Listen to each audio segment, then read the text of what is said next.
Luas kuruona to sanga talona to tuale di Naomi ya Samoa. Wana na fili na fa mango toile. E ma o le te fa ngai. Ya. E si tatou waa ele i whaanga maango toa. A sa whaanga whai e le whai inga i luka. A e sa tau rei. Ya leo te whanonga. Te mga oi wanga lea le wha maango ko. I le mwanga sau sau. Ya le vo e te le ama u. Mo whina ngalo e whaari o. O kumu le. Ele kau ka ko contaminating ele le os mena sa to fon wa yesu so mangalato sa si dei a felo e vele kipi a mo sal ia fasi o me vai a ho le e fe mala ko pisi si ngame al melo le ave fa mao ma bonga ya le tulanga na ke la mimia se fa ha el common sense Angai me angai de ile leina de lo fe ole mo fa ka wa ku mata wa cho le wa ko spiriti fo i mo ka ngalo wa le pe ke pe fa ka ke le ko ku kasi le ka ngalo nga fo nga fa no ele po nga fa no ia mai sim ta ngalo era não vai que me não foi né era com a fa e foi por mai am ka ngalo nga nei lo fe olha se saya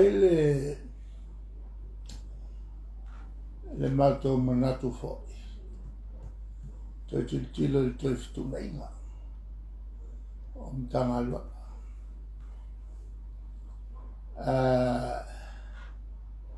mo sino fate te inga ta pinal mele le sports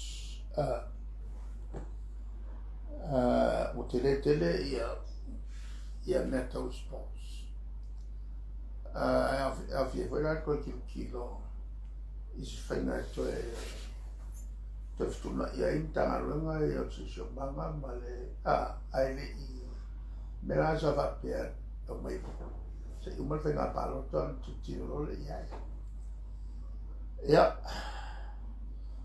al terminal na matu foi na le suto lo amista al matu tu lo le ton la ke wai fa mai o le lua ia minsta fa pop le lan passi e torno le afo le va mai il terminale sa matu infine a tal nom tapu era ngala io malua ia minsta fa pop ia mai suto suli era ma mia fa kaki e fine alle la fa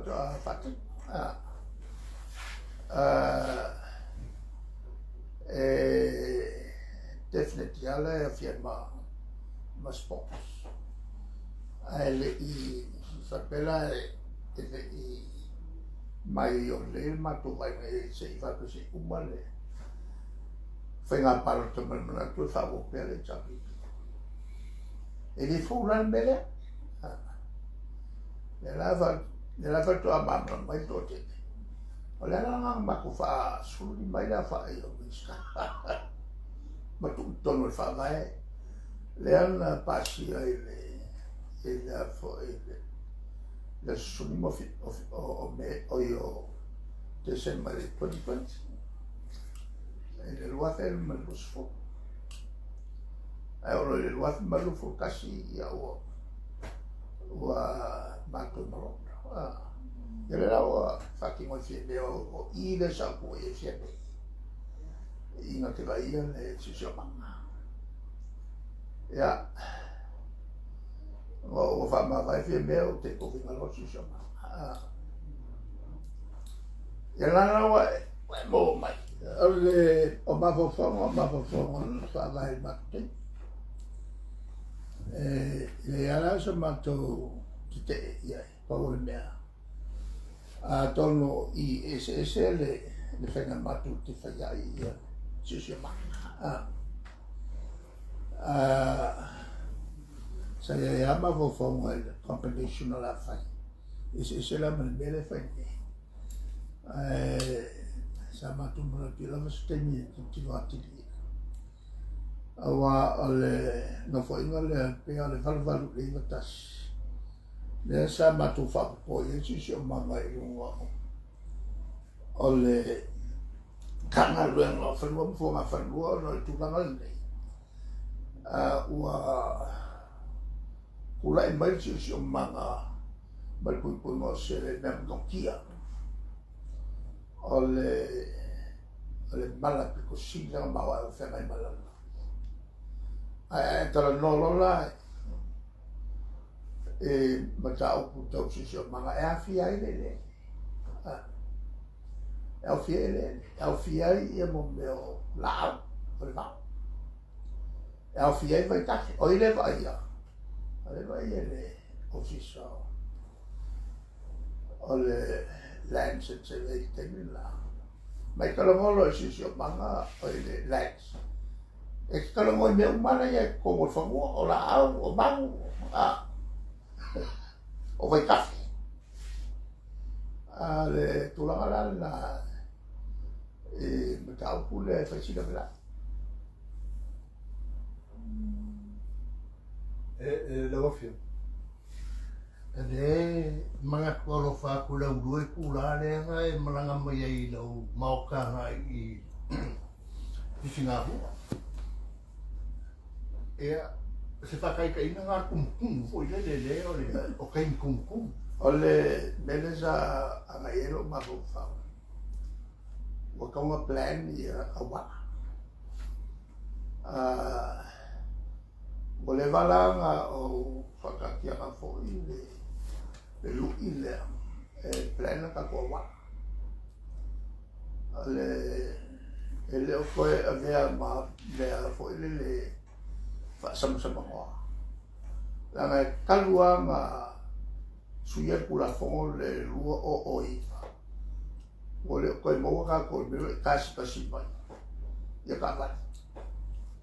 O le mele o whalaki mai ka wale sa ko. O le whaingo fi. O ngā maua ka wale i me alo whawhanga wea mai. I aina i Samoa. Ana unga la o makua maua ele ave whangoa mua. Koe ki kilo i te waka. Masera no kule o mutu. Le me kongula ngai le ngakalenga. O le whaonga ko whan maui. Kai me whakarongo i komi. La tūranga. O me. Ia ka hoila wa i kanka makue le whaisama le kui. Ale la kao fi ka wale. Ai whapewhera kanka ngaukai.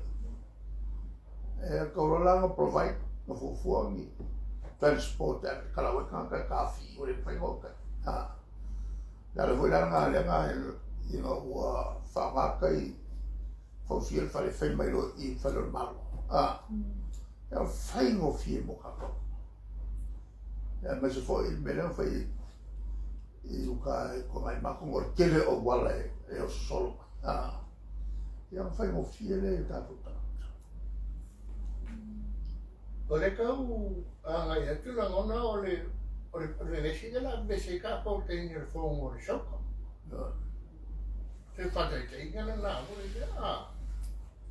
Ia, te longai o ki ei wa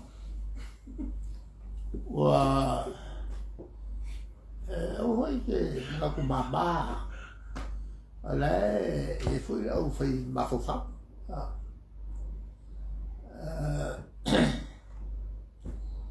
Ya ke au fui. Se le al mem fai. Ale le fai el mem fai. Mena ku poi fal bla. Ai fui ngai fale con kasi perua. Ia fai ka ia ka la ko ale o. Wa fo o ka bla o ka ko fa mo. Fai ke nga hoi le lue kula ai fai kula. Ia. Lo fia pa. Awa fai ni po loka awa la ni. Pisi la leo o a fe a ia malo fu le faro ngia lo inga o ke wale luai ku a ke Ai mo kwal mela kupo. Ang pegi al COVID. Ile ko yan susi mai sisi ang alpawal me telefon TV. Mo ko kamba ye isi fai fiao. Le fasala. Le vaya le puerta hata. Yo ro isi fai fiao fa balos. Nga pingi el COVID. Afera le ringi sa fi balos. Ese veo el kupusaigo. Eu era kupusaigo. Quando eu vou olhar o kupusaigo foi bem me sai fala. Quando eu conheço eu vou ele faz aula com como fala o ele faz foi forma. Eu não pego le cala vou ler que faz só. Anga oso mai ale.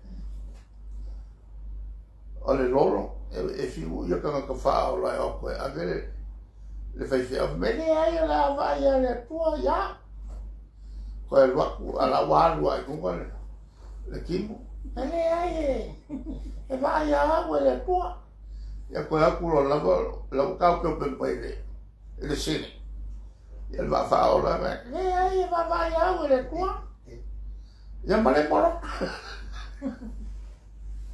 ya lo kuro lu ngapel pa mes no amela ko e ko ru va ango au nga a ele sta e ko fa kali al tau e al mele tau e al mele a me sia ka fo e me ma le a ko fa ma ya le me lo fo ma vai o ele te la vele toto ma wo ava ko fala o mai ela o le vai o me au te ringo fala au ia sauranga ko o soa i siro ya ala ia wala le ringo nga fala o me fo mai o le kau kala mai le ko o me fo mai ya au ke va ko le o ma ko ka mo te le yas ia taino fianga o makorongo mo pei vai a sukanka pa kai le ma pa kuma una pero maros